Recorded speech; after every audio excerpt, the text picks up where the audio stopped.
let's make some jumbo gift boxes together. These are so easy to make that I almost didn't make this video. I've had several customers though asking for videos for even my most simple templates, so I thought I'll just start making them for everything maybe. But it really is so simple, and look how big they are. So to make these, you do need a paper cutting machine like a Cricut, a Silhouette, a ScanNCut, a Siser, Juliet, or Romeo, and I think there's one more. There's probably several more that I'm forgetting, but any paper cutting machine that can take an SVG file, or if you have the standard Silhouette software, a DXF is included as well. So besides your paper cutting machine, you'll need 3 sheets of 12 by 12 inch paper for each box, and I recommend 90 pound if you can find it. But any paper really will do. The 90 pound just gives it a little more structure. And you also need glue, which for this one I used my go-to, this Tombow mono liquid glue, but hot glue is also a great option, especially if you're using a thicker paper. I'm assuming that you're already here because you already purchased the template to make this, but if you are just happening upon this video on YouTube, I'll put a link in the description below on where you can get the template for this, either in my Etsy shop or on my website, hooray-paper.com. So let's get started with assembly. So I've already assembled the biggest rectangular box, but together we're going to do the small cube box, and they're basically the same assembly, so you aren't missing on that. So the first thing we'll do is cut out all of our pieces and fold our score lines. This is the bottom of the cube box, and we're going to lay it out so that the top is flat, and then all the tabs are on the bottom. And we're going to use this side tab first. So we'll just put a good amount of glue on that tab and then attach it.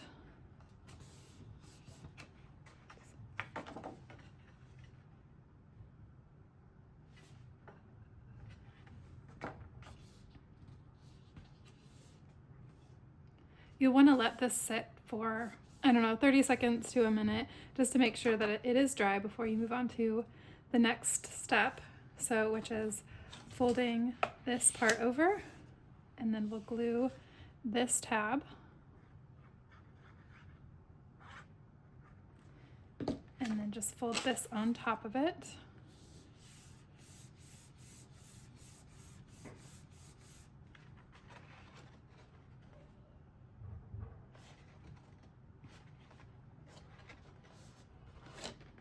And then we'll fold it back open, probably giving these tabs more time to dry than I am. And this paper that I'm using, it's textured and it's also very slick almost, so I probably am going to pause this and let the glue dry. Okay, so once you've given these 2 tabs time to dry, we'll fold it upside down so that our bottom tabs are sticking up. And this one is going to go on the bottom, and we're going to glue this one first.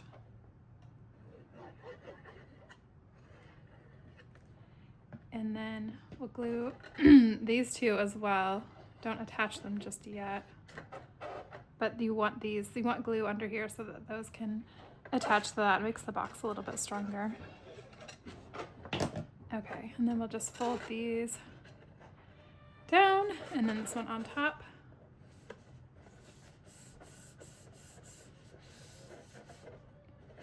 And then we'll flip it again so that we can push down on the table to really make sure those tabs are attaching to the main bottom panel.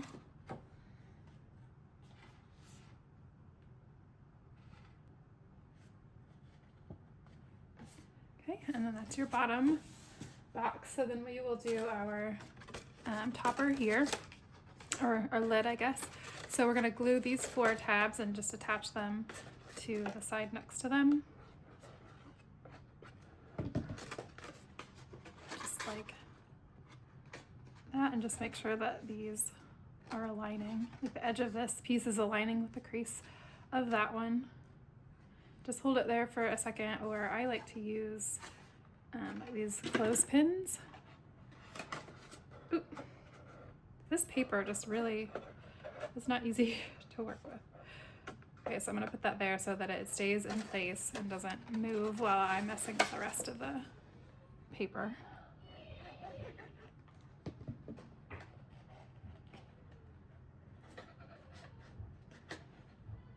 Probably need a bigger one. I think those are all mini.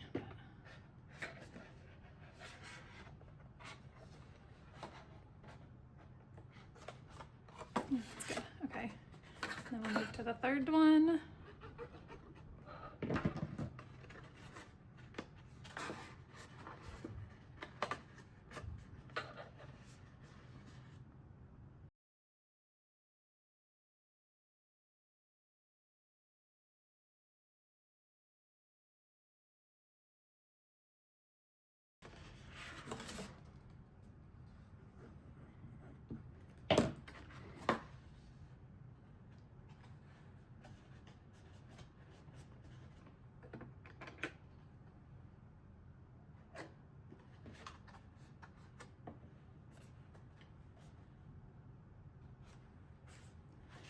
And then we'll give this some time to dry before we take these clips off.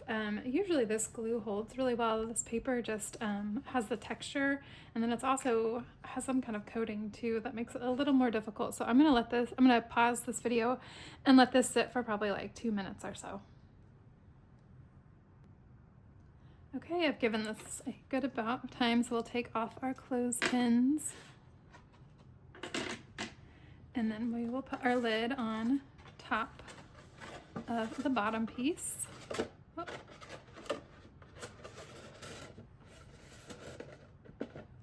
Just like that.